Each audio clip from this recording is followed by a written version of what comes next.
I want some of your brownsugar. I want some of your brownsugar. I want some of your brownsugar. Hello beautiful people, welcome back to my channel. This is Brownsugar Commentary and I'm your girl, Kayla. If you're new here, make sure to subscribe for more videos about Black entertainment, Black womanhood, and whatever the heck else I feel like talking about this week. Alright, let's get right into it. So today I want to talk to you guys about the R&B girlies that time forgot. So what I mean by that basically is, if you guys watched my very first today's R&B artist that you should know video that I did way back in like the fall, where I talk about, I'm putting y'all into new R&B artists because there's this general idea, this general discourse happening a lot that I see mostly on social media, of course, that R&B is dead. R&B doesn't sound though how it did in the 90s. R&B is not as good. La la la la. Like I said in that video, I don't believe that to be true. I feel like there is so much new amazing talent that if you just simply go on Spotify, Apple Music, Amazon Music, whatever your respective, streaming service is, you will see that there's different flavors of R&B, and R&B is alive and thriving. However, I do understand why people have that idea or why they may think that, because there was a time when R&B was on life support. It was a weird time. It was around late 2000s, early 2010s that I will say R&B was on life support. Where like other genres were thriving, like pop music was having a good old time and so was rap music, but I think when it came to R&B, people just forgot about it. Like people didn't care, they didn't invest. I don't know what it is. R&B artists, try to get that crossover hit, so they more so transitioned to pop music for a little bit. And like I said, a lot of R&B artists just kind of came and went, a lot of one-hit wonders, one album wonders, and we kind of like faded into obscurity, never heard from them ever again. And so I want to like shed light on the female artists because there were so many. As y'all know, Jazmine Sullivan was one of those women, or one of those artists, as she came out around this time. Like I said, part of the reason why I think she really didn't get her just due. I do think there's some other factors that come into play. I just do think right artist, wrong timing. And so while I love the fact that, she is finally getting her, all the love and praise. Like literally the other day I just heard that Pick Up Your Feelings is her first gold single, which means that she's never had a gold nor platinum hit in her entire, run as an artist so far, and that is ridiculous. As Miss Jasmine got hits for days, like Bust Your Windows didn't go gold. 10 seconds didn't go gold. Hold You Down didn't go. Let It Burn, like. But that just goes to show you, like I said, right artist, wrong timing. And I just want to talk about the other girls who I believe can have a Jazmine moment in 2021 and beyond. Most of these women are still rather young, even though you can really sing R&B music in your freaking 80s, you know what I'm saying? As long as the voice is still working, you could really still sing. I listen, okay? But basically, yeah, girls that came up around Jazmine's time who I believe can also have, like a resurgence. We'll do a part 2 for male artists, but let's get right into it. First things first, we're going to talk about Miss Elle Varner. Okay, Miss Elle Varner is best known for her smash hit Refill.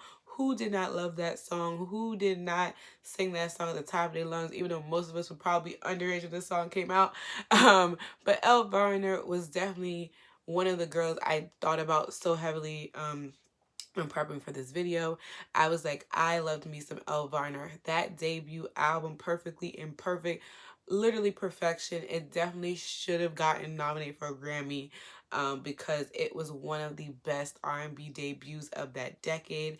I think that it was a great mix of love songs, both on like the breakup end as well as like I'm So Happy in Love type of end. Just different scenarios that felt realistic, and relatable. Like my favorite tracks are like So Fly, Oh What a Night, Leaf, I Don't Care. Like they were just a good blend of like, mid-tempo, slow tempo, fast tempo, like a good thing. Like I said, a variety of subjects. It gave you a good idea to who Elle was, the artist at that time. Like I said, no one was really doing it like Elle back then. Like I said, everyone's talking about Refill, but what about the whole album? Did you listen to the whole album? If you haven't, go do it right now. Elle, I just think she was just so dope, so unique, and just beyond her time. I think that if Elle were to come out with that album right now, even like I said, years later, I think it would still go up. I think it would still be a good body of work. And I think that for that reason, Elle need to come on back in 2021. I think she did make an album like 2 or 3 years ago, but literally I heard like no singles from it, no promotion or anything like that. And so I'm definitely gonna go back and listen to it now that I know. But definitely I think she should try again. I think she's really, like I said, needs a moment where, you know, people just pay attention again. Like, remember, like, I wish somebody would just be on Twitter, like, remember Elle Varner? We should listen to her again, something like that. I don't know. But definitely, I think she's just so great. And I think especially now that she's a little bit older, she has more experience in the industry, I think that she can make a dope EP or an album, whichever one. I'm here for 1000%, honey. Okay, so Elle Varner is number 1 on my list. I loved her music, and I definitely think she deserved way better than what she got. Okay, number 2, we're going to talk about Miss Sevyn Streeter, honey. Miss Sevyn Streeter. So out of all the women I'm going to mention today, I think that Sevyn is the only one where I definitely think she's going to have a comeback because she's still actively like making music, having singles and things like that. But Sevyn came out right on the cusp of when R&B was making that comeback. Like if she would have made music maybe like 2 years later, she would have definitely had a better run. I do think she had like a decent enough run, but I definitely think more noise could have been made for her. So Sevyn, I remember her first EP was 7 tracks, ironically. It was called Call Me Crazy, and literally every single one of those songs was good, okay? Call Me Crazy, Come On Over, Sex on the Ceiling, Next, Shattered, what's it called? BNS? BNS? No, BANS. Come on now. Now that's a song. If a man just got on your nerves, you really like in a boy and bye type of mood, BANS is for you. Let me tell you something about Sevyn Streeter and that pen of hers, okay? It's immaculate. She don't write nothing but hits. She wrote her well-known songs that she's written was Ariana Grande's first single, The Way. I mean, come on, who didn't love that song? So like Sevyn is not to be played with. I mean, that's just that on that. Like I said, I think her biggest song comes from her second project, which is It Won't Stop. Or is it on the first one? I think It Won't Stop is on that one. Yeah, It Won't Stop is on that one, and then Don't Kill the Fun is on the second one. So the first one was It Won't Stop with Chris Brown. Her and Chris Brown are pretty close. I remember she was on doing a lot of background. I remember she was featured on his songs She Ain't You, and she's on a lot of his backgrounds in I think on Fortune is one like I hear a lot of her on. But yeah. But yeah, It Won't Stop is her biggest song, I want to say. I think most people know her for that. And then, yeah, she had a second project where she had Don't Kill the Fun and Should Have Been There with B.O.B. when they were dating. What a time, right? Remember that? But still another solid project. I love those 2 records I just mentioned, as well as Boomerang. What's another one I love? Consistent. I was like, what song is it? It's Consistent and Boomerang are the other 2 songs I really enjoy in there, but it's a solid project overall. And then she came out with an album a couple years afterwards. I think it's called Girl Disrupted. I love it. A lot of good songs on there. Before I Do. She does a cover of Faith Evans' Soon As I Get Home on there. Anything You Want. Translation, that's my favorite track on there. But once again, what I loved about Sevyn was the fact, like I said, she did the 2 EPs and then the album. You can definitely see her growing and maturing as an artist. As a thing, like I said, I don't feel like that debut album got enough noise for me personally, I think it deserved better. I think Sevyn deserves better. But like I said, I have seen her making music that hit me up. That's one of her singles. Really good. I think she has a new single that literally came out like last week. I think it's called Greedy or something like that. But it's really good. I really like that too. So I definitely think that an album is on the horizon. And I think these songs are generating a good enough buzz. And so I think that Sevyn is definitely going to make a comeback. And I'll be 100% here for it. Because like I said, I think that if she were to come out a little bit later on, she would have gotten better. She would have gotten more. But I think more needs to be done for Sevyn. More. Okay? Next, we have Miss Melanie Fiona. Oh my God. What a girl. What an artist. Melanie Fiona, girl. Let me tell you something. That girl got a voice on her, and like got a voice on her, and another girl that can give you a whole lot of, okay? Like the first song I ever heard from her was Give It To Me Right. And what a great song to be introduced to an artist for. Like it was a good, I remember I actually heard it like in the store a couple months ago, and I was like, that's the song right there. Like that song, yes. It has like this old, like I'm pretty sure, I forget what song it samples like out of the top of my head, but I know it samples something because it sounds familiar, like an older song. But it's just, she has, like I said, this soulful voice that is versatile. She could do a lot of things. I think her latest project or the last project, or this project she probably best known for is the MF Life. That is where songs you may know from her is 4 a.m. And It Kills Me. Once again, this girl, she could give you a breakup anthem. She is the one that, like I said, you listen to her music, you could literally, she's like, you feel like, has this girl lived my life before? Because why is she capturing the feelings I'm having right now? You know what I mean? And I think it's, like I said, a very vulnerable, expressive, and just good album. The MF Life, once again, should have been nominated for a Grammy, should have won a Grammy, to be quite honest, because I don't think there was no body of work seeing that album back then. Like, I really don't.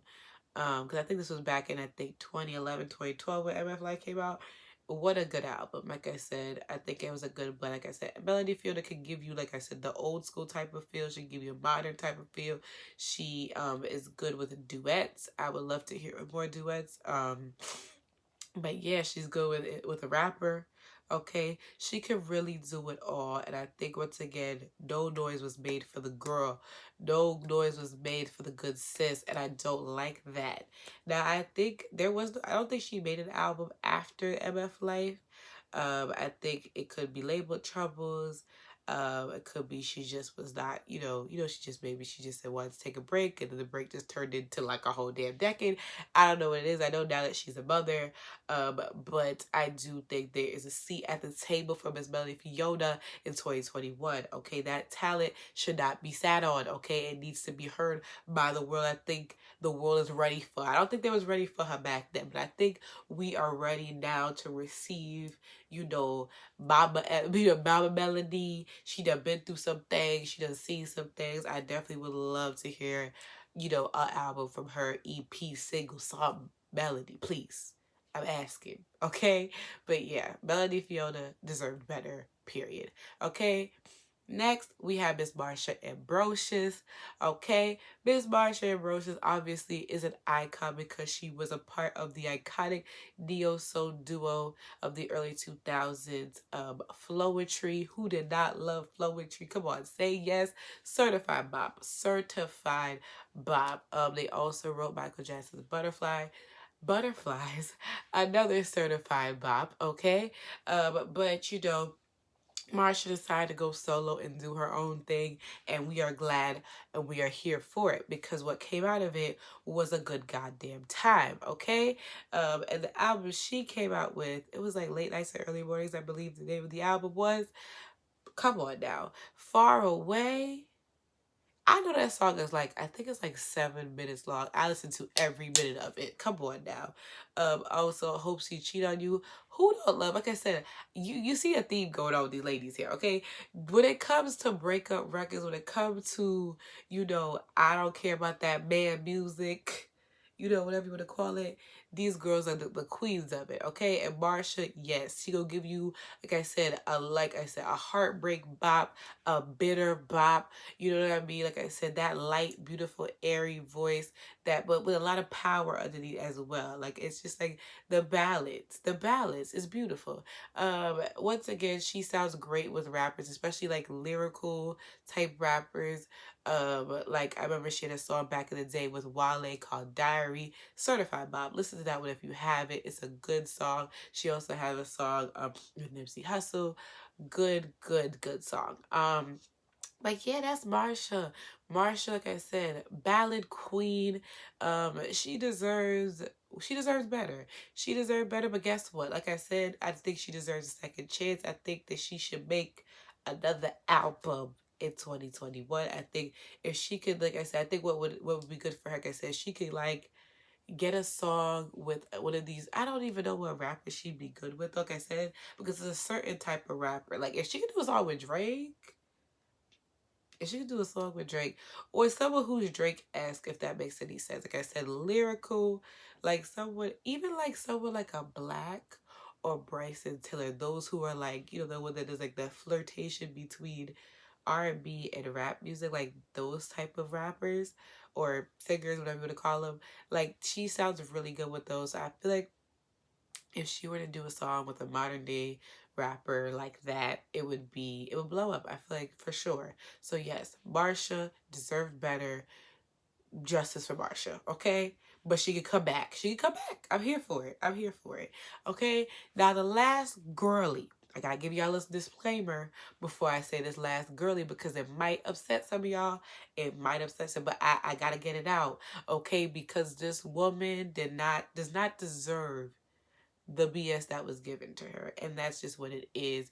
You could argue with the wall. I really don't care. Okay? And the woman I'm talking about is none other than Miss Chrisette Michelle, honey. Okay? Now I know that the Black community turned their back on Miss Chrisette back in 2016 because she sung at a certain president's inauguration. And I mean, I could understand the outrage, but like, come on. Like, it's been what, 5 years now? Like, and at the end of the day, here's the thing when it comes to Chrisette Michelle, because I just find it funny how people love to talk about cancel culture when most of the people they're complaining about has never been canceled. Chrisette Michelle, the only person I ever see that truly got canceled. Like, bags stopped, okay? There are certain people that say that, they got canceled, but like they still getting like gigs actively. Like, that doesn't make any sense if somebody was canceled. But like Chrisette got canceled, okay? And I don't think it's fair because even after when 45 was in office, there were a lot of rappers, entertainers, Black Hollywood folks who was seen photographed with this man, who was seen hanging out with him at the White House, smiles and all, and no bag stopped for them. But why is it that happened to Chrisette? You know what I mean? I don't even think she realized the magnitude of what happened. And I do believe that everybody deserves a second chance because, like I said, y'all have given second chance to people who truly do not deserve it. But another conversation for another day. With that being said, okay, now that Mr. 45 out of he's out of the office, some time has passed. It's time for Chrisette to make his comeback stronger, better than ever. Because when Chrisette was there, she was there and she was doing the damn thing. I mean, she is the reason why we love the song Ashton Martin Music. Come on. It was her voice on that hook that got you. Come on. Let's be real. Okay, Chrisette, like I said, the first song I ever heard from her was way back in, I think, 2005, 2006, with If I Have My Way. Nice, sensual bop. I had no business listening to that song. I was like in 5th grade. I don't care. It spoke to me on another level. Something about it. We was here with it, okay? And then we have Epiphany, I'm Leaving. I'll never forget that video because a young Drake was in that video, okay? And I was here for it. We have What You Do with Neo, Certified Bop, okay, Blame It On Me, a ballad. A ballad. And that's the other thing about Chrisette. Like, while she could do so much, she is such another versatile artist. I feel like even when it comes to like tributes she was very underutilized for like, you know, when it comes to like, you know, doing tributes to legends and all those type of things. I feel like BET, Soul Train, I feel like they didn't use her a lot, but you could still do it. You could still do it, honey. Okay. But yeah, Chrisette, like I said, good for like a ballad, good for a beautiful love song, good for a little wedding bop, because Love Is You, wedding bop. Okay. Like I said, good for a hook, good for a nice little R&B feature on a rap song. Like I said, that voice is beautiful. She could do no wrong vocally, okay? And I think, like I said, enough time has passed and we could stop playing these stupid games. I see that she's on the Terrell show, which makes me super excited because I think this, you know, introduces her to like a newer set of audience, as well as people like, I guess, you know, I feel like Terrell will finally, you know, give her that platform to her to explain herself and where she's at and, you know, things like that, where she wants to go. And people, like I said, can see that she is a talented girly. So I'm really excited about that. But yeah, forgive Chrisette Michelle, let the frick go. Because if you still listen to Lil Wayne and Kanye West, okay, you can forgive Miss Chrisette. Okay? All right. But yeah, Chrisette, I really hope that this Terrell show, you know, her being on there will definitely help her out. I hope she has new music to promote because I am missing that voice, honey. Okay? But yeah, so those are pretty much as far as I can know right now. There's a couple more, but these are all the R&B girlies that I feel like can have a comeback in 2021, whose career deserve better, who came out in that weird time when R&B was just weird. But yeah, let me know if you remember any of these women. What is your favorite song from them? Do you think they can make a comeback in 2021? Let me know all that good stuff in the comments, and I'll definitely see y'all in my next video. Peace out, y'all.